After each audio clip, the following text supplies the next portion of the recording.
Kumusta mga ka-Noisy? Welcome back sa ating YouTube channel, Filipino Noisy. So, ngayong araw, another update naman tayo about politika ng ating bansa, no? So, ang video to is mula na naman kay Boss Balita TV. So, meron itong pamagat na wala ng butuhan. VP Sara Duterte nagulat na iyak si Robin Bato ay may tinanggalan ng kapangyarihan. So, yan yung panonorin natin ngayon, men. Bibigyan natin to ng reaction and then kayo na lang din bahalang humusga sa video to. So, bago natin simulan, Boss Balita TV, supportahan nyo yan. Also, courtesy na rin sa I think Senate of the Philippines or whatsoever. And then yun, kung trip nyo ng mga ganitong reaction video, may kasama kayong manood, huwag nyo na rin kalimutang suportahan yung YouTube channel natin, Filipino IC. So mga ka-Noisy, hindi na natin ito patatagalin pa. Simulan na natin, baka agawin pa ng China. Agad na pamagat ng video ito, wala ng butuhan. VP Sara Duterte nagulat na iyak si Robin Bato ay may tanggalan ng kapangyarihan. So, Boss Balita TV, Filipino IC, like, comment, share, subscribe, start. Ulat na balita. Grabe, Senator Win Gatchalian, nagsalita na. Start zero. Sobrang nakakagulat na balita. Grabe, Senator Win Gatchalian, nagsalita na. Binira si Senator Bato, si Senator Amy, at Senator Robin Padilla.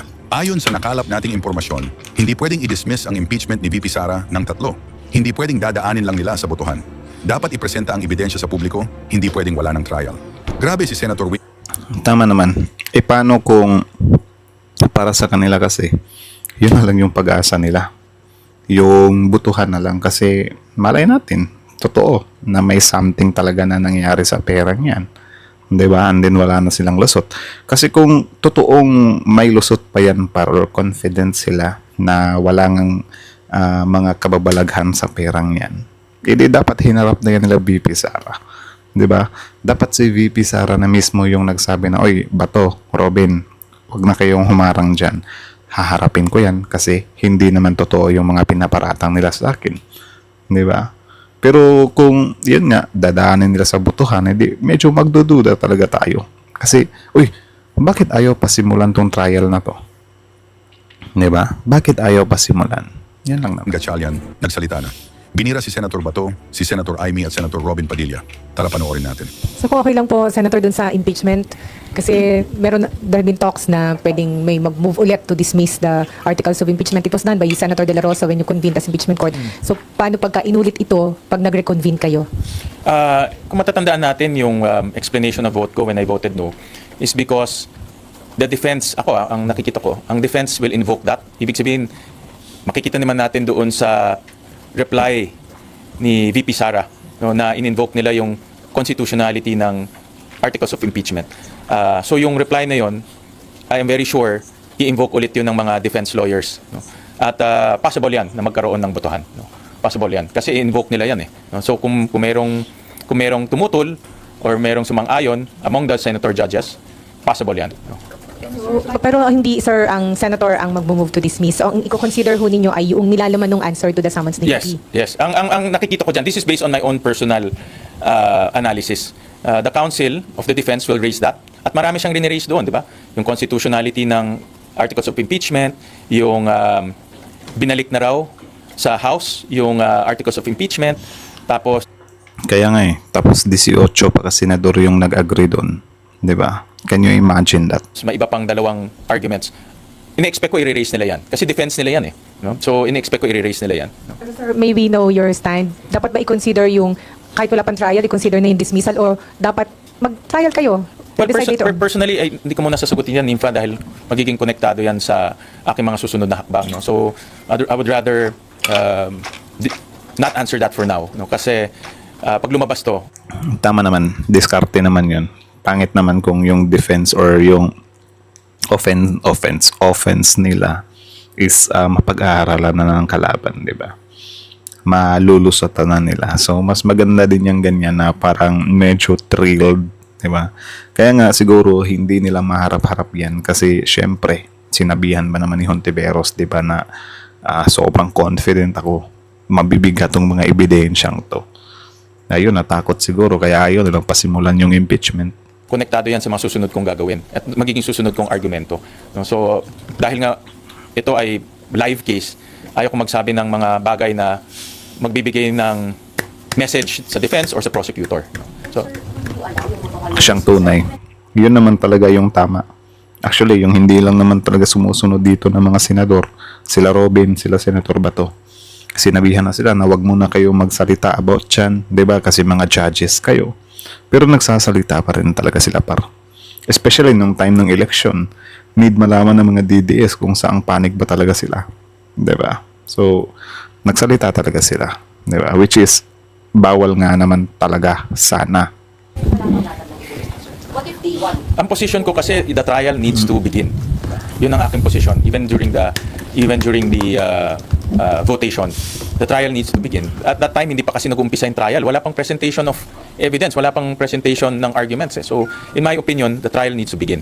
Whatever the defense will raise, whatever the prosecution will raise, then doon natin pag-uusapan yan. At least out in the public at maririnig ng publiko yung argumento ng dalawa. So, dapat may presentation of evidence before kayo magbotohan for dismissal or whatever. Not in so many words, ang aking position is should be presented to the public. So there's transparency. Evidence should be The arguments. before kayo magbotohan. Kung magkakaroon ng botohan, no? I don't want to preempt kung may magkakaroon ng botohan o hindi, no? Yan lang. Yan lang yung nakakalungkot kasi yung kampo talaga ng kabila, ginagawa na talaga nila lahat ng magkakaya nila na hindi masimulan yung impeachment na yan. Kasi I think talaga takot na takot talaga sila na harapin yung mga ebidensyang yan. Ewan ko, sobrang lakas ba ng ebidensyang yan para hindi harapin? 'Di ba? May katotohanan ba yung mga paratang na yan kasi hindi maharap-harap? 'Di ba? Oh my goodness, man. Again, whatever I say might be telegraphing my next move to the prosecution or to the defense. No? So I would rather keep it broad, no, for now. Sir, sorry, ibang mag-SP na ako. Sir, maybe know kung meron na kayong sinusuportahang SP for 20th Congress, SP Cheese, Magkaano muna ako niyan? I-defer ko muna. Defer ko muna yung sagot ko dyan. Total malapit na naman, ilang linggo na lang. Alam niyo naman kung sino kumakandidato. No? So let's leave it at that for now. But you have your decision, hindi mo lang sasabihin. Ganun ba yun, sir? O Hindi ko ongoing muna pa yung sasabihin. ligawan? Hindi ko muna sasabihin.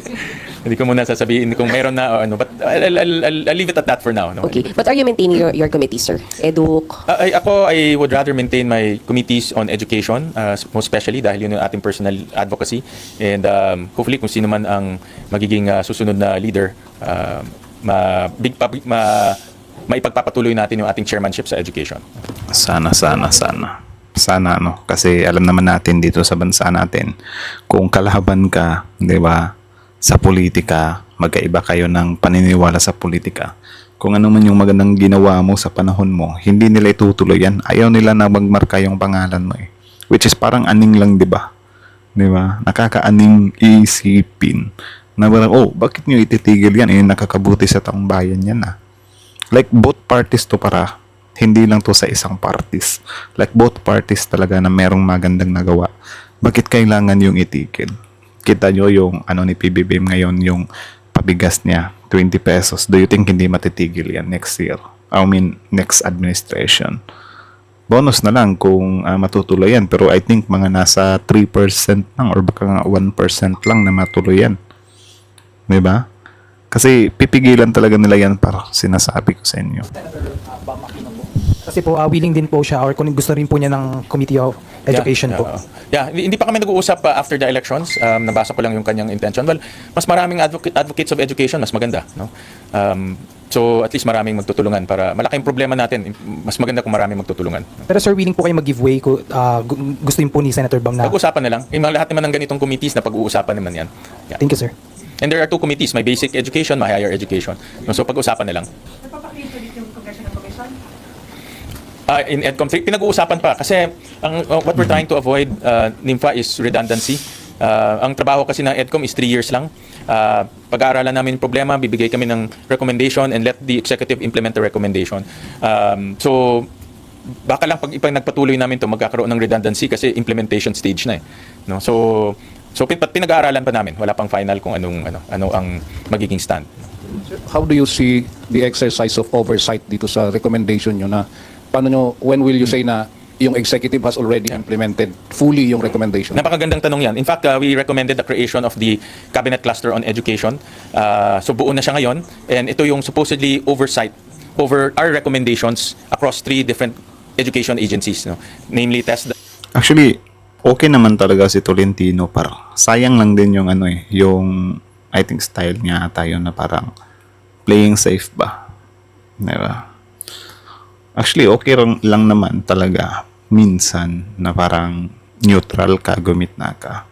Pero syempre, sometimes need mo ring mag-pick ng side or ipakita din yung ano mo, kasi pangit din yung namamangka ka sa dalawang ilog eh. 'Di ba? Like okay lang maging neutral, pero wag kang mamamangka sa dalawang ilog. Ewan ko kung gets niyo 'yan. 'Di ba? Sino bang magandang example diyan? Si Senator Amy, ano ba siya? Si Senator Amy, namamangka siya sa dalawang ilog. 'Di ba? Si Raffy Tulfo, ewan ko kung paano nyo tinitingnan si Senator Raffy Tulfo. Pero sometimes, neutral siya. Diba? Alam niyo yung ganyan, par. Neutral. Tapos yung iba naman is namamangka sa dalawang ilog.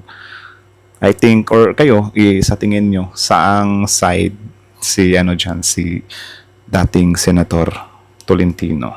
Nasa neutral ba siya? Or sa namamangka sa dalawang ilog? Comment down below. DepEd and CHED. No? So itong cabinet cluster na binuon ngayon ng Presidente, from the recommendation of EDCOM, will be the executive oversight on the recommendations of EDCOM. So babawasan natin yung college education from 4 years to 3 years. Itong practice na ito ay ginagawa sa maraming bansa. 4 years to 3 years? Maganda yan. Why not ano na lang, tanggalin na lang yung K-12. Tapos balik sa 4 years yung ano. Diba?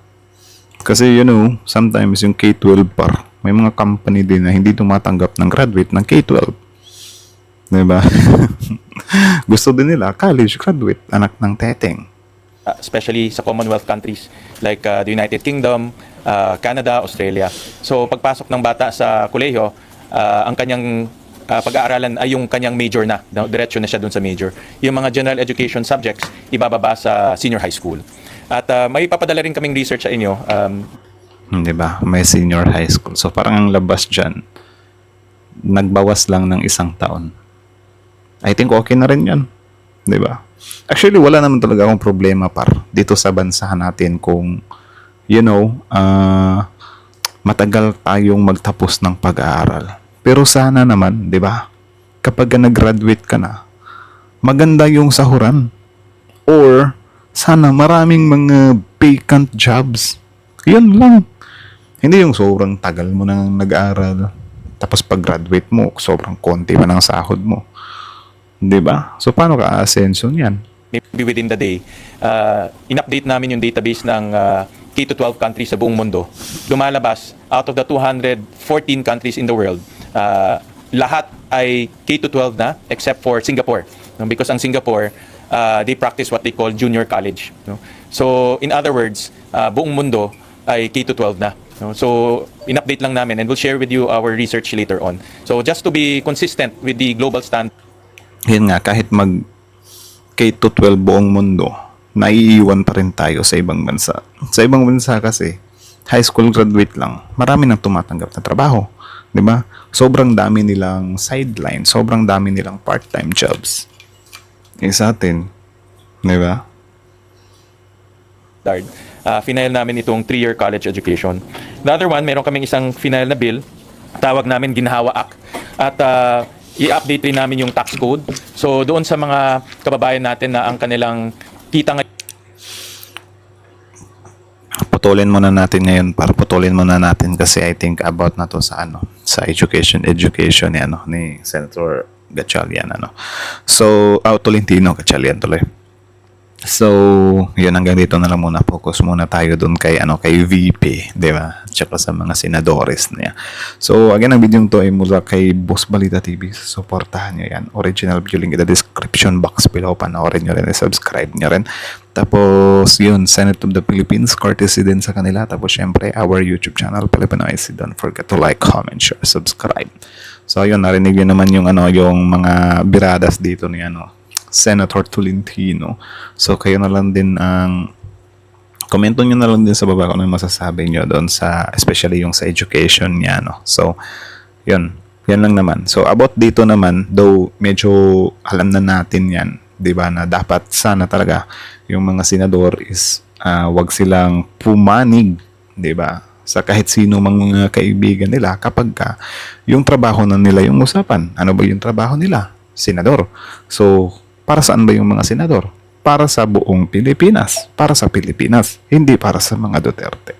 'Di ba? So, sana ang gawin nila, maging ano sila ba? Maging neutral talaga sila or pero yun nga, medyo mahirap din talaga yan. Yung maging neutral ka dito sa Pilipinas. Magiging neutral ka. Mahirap. Kita nyo naman, isang pagkakamali lang ng mga senador, ng mga Duterte. Diba? Automatic, ibabash na yan. Isang pagkakamali lang par. Isang pag-disagree lang. Diba? Babatikusin na yan ng mga DDS.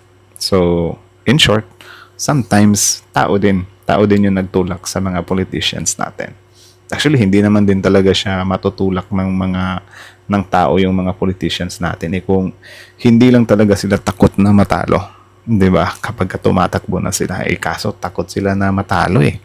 Kita nyo naman yung ibang mga politiko. Kapag ka-eleksyon na, pakapalan talaga na mukha. 'Di ba? Kita nyo anong nangyari kay Senator Amy at saka kay Senator De Villar nung election. 'Di ba? From alliance nung ginawa nila last minute of election.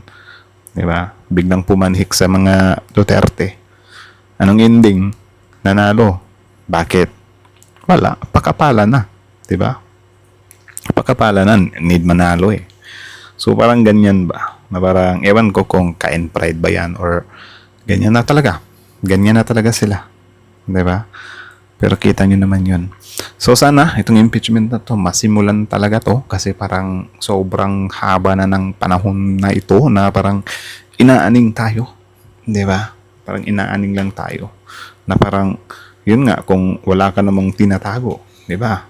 Bakit mo pa pipigilan or bakit ayaw mong harapin talaga? Actually kung iisipin mo ba yung mga senador nila na nagde-defend, 'di ba? Like ano ba yan par? 'Di ba? Aware ba kayo or para sa inyo ba kinukutuban ba kayo na guilty si BP Sara kaya ganun na lang kayo kung pigilan yung impeachment na yan? Pero I think same lang din naman sila ng pattern eh. Kasi ganyan din naman yung nangyari kay Kibuloy, 'di ba? Na parang imbis na ipalitis nila or dalhin sa korte or whatsoever, tinatago nila. 'Di ba?